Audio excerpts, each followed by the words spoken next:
First of all, Caitlyn, this last couple of 2-3 days being here in Oklahoma and seeing the event today and obviously the marches yesterday, just what does it mean to you? It's nice to see people are doing something. I think something's better than nothing. Damn, hold on. See, this is what I'm saying. I can't be hopeful about this shit. Just be honest, we're good. Yeah, today's event did nothing for me. I think it was something that is to be expected from the city of Norman. I feel like it's a lot of white people being comfortable, applauding black people for being very patient and calm in their anger about things. I think a lot of black people were monitoring themselves and what they were saying today to make the white people here feel comfortable, and I don't think that's productive. Like I said, I think sometimes something's better than nothing, but in how productive or helpful it is to the overall situation, I don't think it's making any systemic change, and that's what's necessary now. So, one thing about Caitlyn, she's gonna keep it real. She's not gonna bullshit you. She's not gonna do anything. She's gonna keep it real, and that's something that makes her who she is and makes our family who we are. Cause we're not gonna. I mean, Caitlyn knows I'll keep it real with her. She keeps it real with me. That's how it is. As y'all been watching this nationwide, you have the great scenes from the protests, and then everyone has some obviously negative parts. What has this last week been? First, you, Caitlyn. Anger is the number one feeling that I've felt all week, and any type of happiness or joy that I do experience for a split second, I let that subside quick, because I don't think for me personally there hasn't been any room or time or space for that.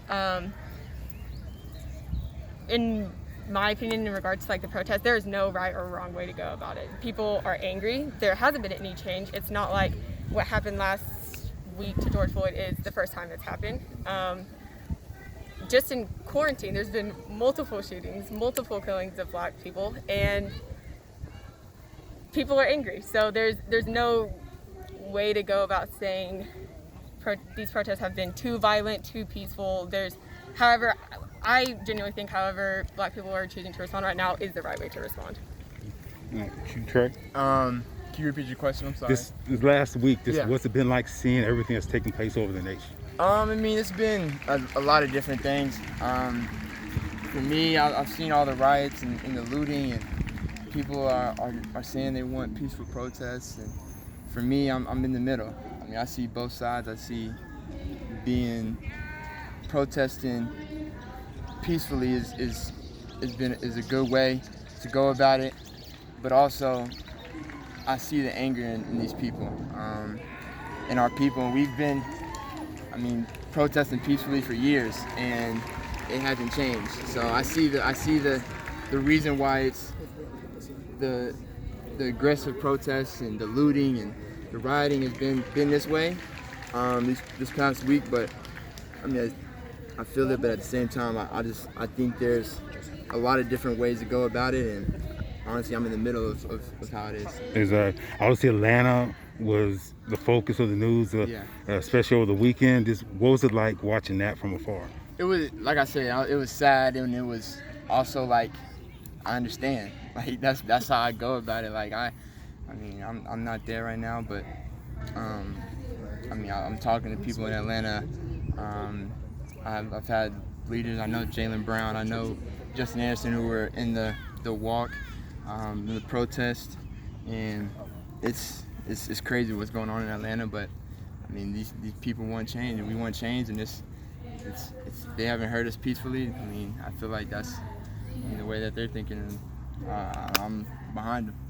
You obviously are both two who speak out. What's the dialogue like at home? What do you normally talk about? Especially when it comes to something like this, when this last week, when you have two people who have very strong opinions, what's that like? First, Caitlyn.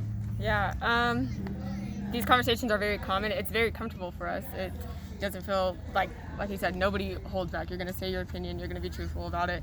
No one's scared to step on each other's toes. Obviously, we are a different generation than our parents, so a lot of opinions on the protest and the response to what's going on they differ a lot of the time, and I think our family does a pretty good job of, even when tensions and like emotions are high, like there's still respect for at least the basis of each other's opinions, and the way that we go about developing our opinions isn't random. We put a lot of thought and logic behind it, so that helps foster a lot of respect.